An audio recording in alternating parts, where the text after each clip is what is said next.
away. Sino first time akong nakita? First time? First time. Ayan. Konti na lang pala. So ako pala si Ate Sara. Ang hirap pala kami yung pinakita, no? Ako pala si Ate Sara. Ako yung isa sa may-ari ng St. Gerard. Isa akong builder, contractor na syempre, mas kilala niyo yata ang St. Gerard. Tama po ba? No, mas kilala niyo yun. Yung chismis, hindi po totoo. Ang Gerard, pangalan ng panganay ko na anak. Yan kasama ko ngayon. Ayan o, si Gerard. Para pinapatunayan ko yan ng Gerard talaga. Hindi siya imaginary. Ayan talaga si Gerard. Panganay kong anak. Anyway, nandito kami ngayon ng Team Kaya This para ilatag sa inyo kung anong kaya namin dalhin sa lamesa. No? Kung anong kaya namin gawin. Siyempre, yung unang advocacy namin is ang healthcare. Tama? Healthcare. Sino naka-attend ng medical mission namin dito? Kasi alam ko nagbaba ako ng isa eh. No? Gusto ko sana dalawa eh. No? Kaya lang ayaw ko payagan eh. Sorry ah.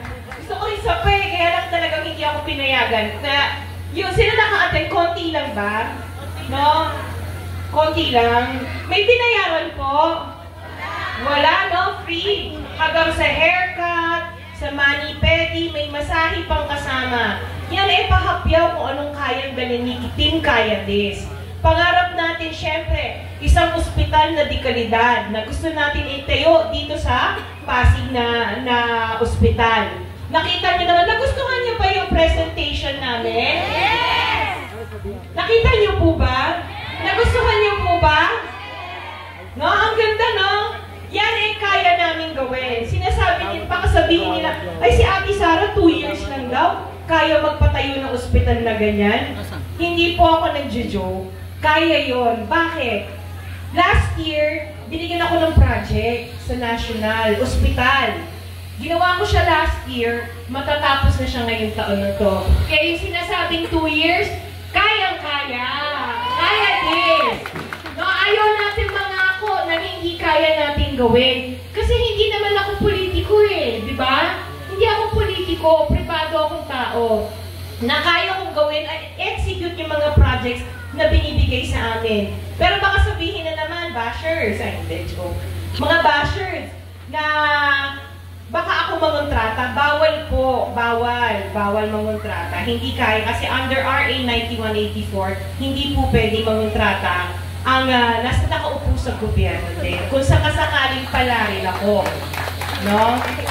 Gusto ko nang linawin yun. Siyempre, isa pang gusto kong linawin, totoo ba yung chismis or kwento lang ba? May na-confine na ba sa PCGX or Child's Home na pag nasa ER daw, nasa monoblock tapos nakaswero, ayoko na dito sa taas, parang masyadong, yan, para mababa ako. Yan, nasa monoblock, nakaswero daw, tapos minsan eh, ang tagal dun sa ER. Tama po ba yun? Or chismis lang ba yun?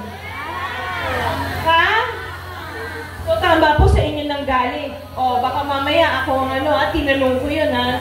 Recorded kayo ate. Hindi, joke lang.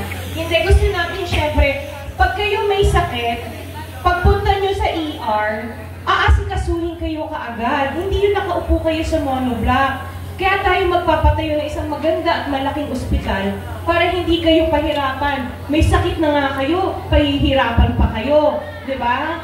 Hindi dapat ganon. At syempre gusto natin dahil daming nagpupunta sa office, humihingi ng solicitation sa amin ng pandagdag ng MRI, pandagdag sa CT scan nila, pandagdag sa laboratory. Dapat nandun na yun sa ospital. Kaya nang ilalagay natin at 24 hours available siya sa mga pasyente. No? Tama po yun? Okay yun, diba?